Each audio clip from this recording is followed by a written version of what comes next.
Assalamualaikum warahmatullahi wabarakatuh. Selamat pagi anak-anak semuanya. Apa kabar kalian? Mudah-mudahan kita semua dalam keadaan sehat dan tidak kurang satu apapun. Baiklah, anak-anak kelas 8 semuanya. Pada minggu ini kita akan melanjutkan materi kita yang minggu lalu kita telah membahas tentang Al-Quran. Minggu ini kita akan berpindah materi, yaitu mukjizat.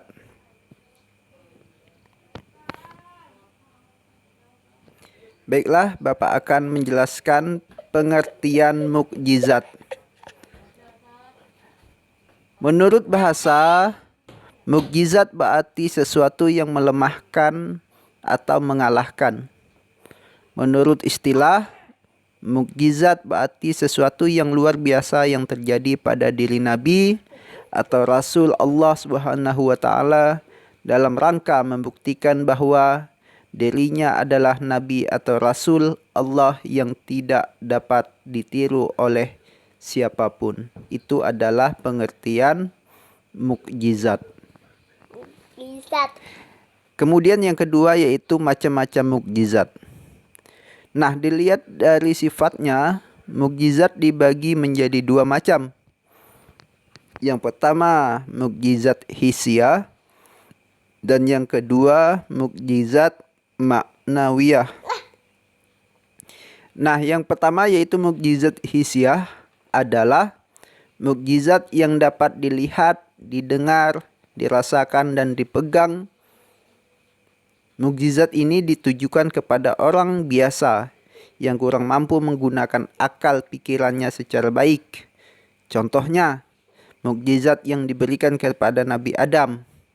Waktu itu Qabil dan Habil melaksanakan kurban. Kurban Habil diterima Allah sedangkan kurban Qabil tidak diterima. Dengan diterimanya kurban Habil, rasa kebencian Qabil semakin bertambah sehingga Habil dibunuh. Itu salah satu contoh mukjizat hisiah. Yang kedua yaitu mukjizat maknawiyah. Mukjizat maknawiyah adalah mukjizat yang tidak dapat didengar, dirasakan, dicium, dipegang. Mukjizat maknawiyah hanya dapat dimengerti dan dikenal oleh orang-orang yang berpikir sehat, berbudi luhur, dan berperasaan halus. Contohnya, mukjizat pada Nabi Muhammad yang berupa Al-Quran. Tidak semua orang mau menerima petunjuk Al-Quran. Hanya orang-orang berpikir sehat, berbudi luhur, dan berperasaan halus yang sanggup menerima petunjuk Al-Quran dengan senang hati. Nah, Bapak akan menjelaskan ada 3 nabi dan rasul di sini yang pernah mendapatkan mukjizat. Yang pertama yaitu Nabi Ibrahim. Sebagian ulama salaf menyebutkan bahwa ketika Jibril menampakkan diri kepada Ibrahim di udara, ia bertanya kepada Ibrahim, apakah Ibrahim memerlukan bantuan? Kemudian Ibrahim menjawab tidak perlu bantuan. Diriwayatkan dari Ibnu Abbas dan Sa'id bin Jubair bahwasanya malaikat Ar-Ra'd, malaikat pengatur awan dan hujan, mengatakan, kapan saja aku diperintahkan maka aku akan menurunkan hujan. Namun firman Allah hadir lebih cepat.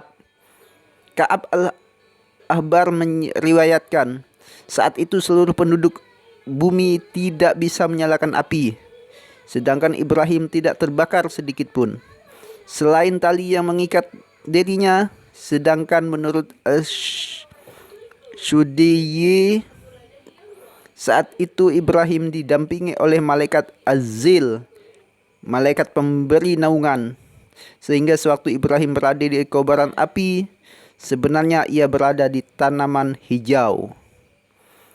Nah, itu adalah penjelasan para ulama tentang mukjizat Nabi Ibrahim. Orang-orang melihatnya namun tidak mampu memahami keadaan itu dan ia pun tidak keluar untuk menemui mereka.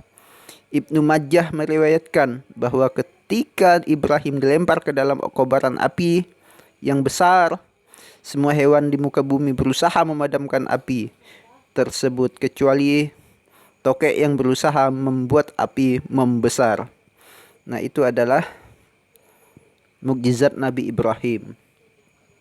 Yang kedua, mukjizat Nabi Musa. Nah, bagaimana cerita mukjizat Nabi Musa?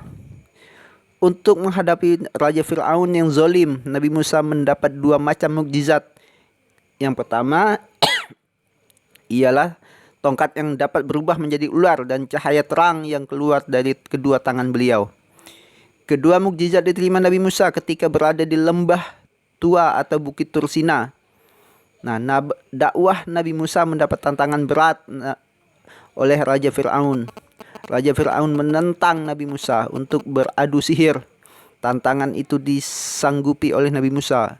Pada hari yang ditentukan berkumpullah para ahli sihir Raja Fir'aun. Mereka melemparkan tongkat-tongkat dan tali mereka sehingga berubah menjadi ular yang merayap. Pada saat itu Nabi Musa merasa takut. Allah memberi wahyu kepada Nabi Musa agar memukulkan tongkatnya ke tanah. Setelah dipukul ke tanah, tiba-tiba tongkat berubah menjadi ular yang lebih besar lagi dan menelan semua ular sihir buatan tukang sihir Raja Fir'aun. Setelah kejadian itu, banyak di antara sihir yang beriman kepada Nabi Musa. Nah, yang selanjutnya, mukjizat Nabi Musa ditampakkan kedua kalinya pada waktu beliau dan pengikutnya dikejar Raja Fir'aun.